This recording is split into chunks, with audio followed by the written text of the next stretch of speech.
Douglas Brenner Shocks here in Southern California. I'm authorized Ohlins sales and service for both automotive and motorcycle. I think I'm the only one in the country authorized to do that, and I'm exclusively Ohlins. I don't work on anything else. I'm a shock tech, not a guru. I've done this for over 30 years, and also I know it's hard to believe because I am so young and handsome. I've been racing for over 50 years and doing shocks and putting them in my car and seeing in competitive on-track situations what I've done. I'm not sitting on the internet or just on YouTube. I call them on the internet jabberwankers, telling you what to do when they have no real experience with actual racing or with real competitive drivers. So be careful. I also know I'm not going to be an internet sensation, so I make my money selling and servicing Ohlins products. So give me a call if you need service or sales. You might as well buy it from somebody who actually knows inside and out the product and not a internet reseller. I'm as close as UPS, FedEx, etc. If you need service or bring them over. I'm in Southern California. I'm available 7 days a week to serve your needs. So give me a call if you need something, and I can compete with any price on Ohlins products. Any legitimate price you have, I can do the same or better, and you might as well buy it from somebody who knows the product. So let's see what we have this week. All right, what is digressive damping? Well, first I'll show you some linear damping. This is linear, straight line, straight as an arrow. As the damping goes up, as the velocity goes up, the damping goes up, and it goes up kind of in equal fashion. The damping, or the force relative to the velocity, kind of stays equal. Or it's just a straight line. How about that? Here's digressive damping. Ay, ay, ay. And they call it digressive because it starts out like this, and this is overdamped, but it might, you could start anywhere, but usually it's just overdamped, and then it digresses. In other words, the amount of force relative to the velocity here is different than the amount of force relative to as the velocity picking up here. Why do people use it? I don't know. I've heard excuses. I've heard reasons. Turn in, the holds up, they flip their hands around. If anybody's flipping their hands around and talking about damping, at least in what we do, showing you the platform and it does this, walk away. It's not what damping's for. So because it's way overdamped, you turn in, and as the shock kind of starts to move, the velocity moves, shock, fork, strut, whatever, puts out a ton of damping. And that maybe makes your tire bite a little turning in, right? But you can see you're way overdamped. So you turn in, and what happens is you've turned in, you've seen this velocity here, and it's come up and around, and then it has to slow down to reciprocate. This is still compression, even though it's coming back. But then, it has to go back down through this crappy damping to get into rebound. So what happens is you turn in, your wheel sees this velocity happening. But once you're turned in, if you turn to a Willow Springs or the carousel, I guess it's called at Elkhart, or turn 2 at Thunderhill, or on and on, anywhere you are. Once you're turned in, what happens is the shock gets back down to low speed. So you're trying to get grip here in this corner because the shock isn't moving a lot, the shaft isn't moving a bunch, because you're trying to kind of stick to the road, and you're overdamped. It's horrible. There's other ways to do it. You can do it a million ways. Sway bars, anti-roll bars, which I don't use if I can help it, but it's good. Spring preload, if you have any kind of a shock or a fork, most of the Ohlins road and track kits do it, and in motorcycle shocks, the rear or the Ohlins some of them have an adjustable end eye. So you can put in a little more or a little less spring preload on your spring, and then move back down to whatever ride height or rider seg you want with the adjustment that's on the end of the shaft or the end of the Ohlins road and track shock. And my car has rockers. It's the same thing. I can preload and then readjust the push rod to get ride height. You know, there's a lot of ways to do it, but doing it with your damper is not the way to do it.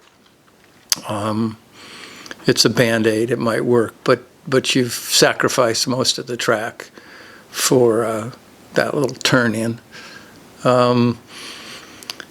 Next thing I hear is, which is really bogus, I think, is I can go over bumps. I can go over bumps. You know, I go over the curbs and everything because it's high speed, you know, and I'm at high speed. Look, I'm digressing. Some of these digressive ones flatten out like that. Well, let me tell you what, as soon as you hit that curb or whatever you hit, it's all over. This is what stops it. All of a sudden you feel a big jolt. And then when the wheel can start moving again, if it's digressive, it can fly off the road, not literally, but maybe literally, but it gets light and it's not in contact with the road. It's ridiculous. It's kind of like catching a baseball, holding your hand out really stiff. It hits, it hurts, you go, ow, you pull, then you pull your hand back and it kind of falls out of your mitt, the ball. Well, that's what it does. Listen, you use linear damping. My little formula car has linear damping, and I can go over anything. It doesn't bother it at all because it starts out, it can move over that bump or over that curb or whatever. And as it starts to accelerate, it gets more, in a very linear fashion, it gets more and more force behind it to keep it on the ground. It's a myth. I don't understand it. And some people think, well, you know, I think I said before, I helped one of these college teams, and the professor, we got it nice and linear. He sends the guy back, says, well, where's the low speed and where's the high speed? Because he thought this means low speed and this means high speed. Well, technically, as I said before, it's subjective where high and low and medium speed is. It's whatever you want it to be. So you don't want to use this, I don't think. Go ahead, do what you want, but I wouldn't do it if I were you. All right, so here's our digressive damping again. So let's talk about other reasons why this is no good. So everybody tells you, and it's basically true, friction's bad. Friction is bad. Why is friction bad? Can they tell you that? Did they ever tell you that? Why friction is bad? Well, they're talking about a certain type of friction. Now, a shock absorber a damper is putting out friction because it's taking energy and turning it into heat. It's friction. But because we have pistons and bleeds and shims, we can design that friction to look the way we want it. And with me, it's linear, right? Shocks were originally friction shocks. They were pieces of metal stuck together with each other, and you turn the screw down more and you get more damping. But why was that bad? What we're really talking about is a name that I guess shock guys or race guys put in. It's stiction. And that's a better definition. Stiction, what does it mean? It sticks. What does sticking do? Sticking, you know, it's like a jar, you know, your top of a jar you're taking off. I don't know if it's exactly, but it'll illustrate. And you know, you turn it like hell, and then it goes, and you can screw it off. Actual friction, like you're moving your engine crate or whatever across your floor in your shop, and you get over there and you push it like crazy, and then once it gets going, it's easy to push. It's from static friction to kinetic friction. And why is that bad? Because it's bouncy. It's sticky. I believe that the definition of mechanical grip on like a shaker rig, and there might be nuances and stuff, I don't know anything really in depth about shaker rigs, but the way I understand it, how you ascertain whether you're getting results is basically a shaker rig is a scale with a pole under it, with a hydraulic rod under it, and it shakes the wheels up and down, you know, and then they can look at the forces that are going through this scale, and the more even they are, the less they move, the more smooth everything is, the more grip you get, all right? So friction's bad because it's sticky. You know, you move when the shaker rig, if you got a lot of friction and your shaker rig moves the tire, it doesn't move, and then it moves, and so on the graph on their whatever they use on the shaker rig, it's going, oh no. Well, guess what? What do you suppose this looks like? This is friction. This is friction. It starts out with a lot of force, takes a lot to move that shaft, and then all of a sudden it moves. Friction. And that wheel and that tire does not know that's not friction. And there are guys that go around and they do all this stuff, and they would tell you, put these bearings in, you know, like in my car, like rockers, put these TU and roller bearings, and they have these, which are really wonderful. I have them, the hydraulic spring perches that keep stiction from the shaft, keep the shaft from misaligning.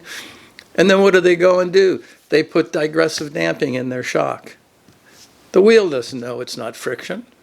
That's what friction looks like. Why would you do that? You want things smooth and even, and if you have linear damping, that's what it looks like. So, you know, do what you want.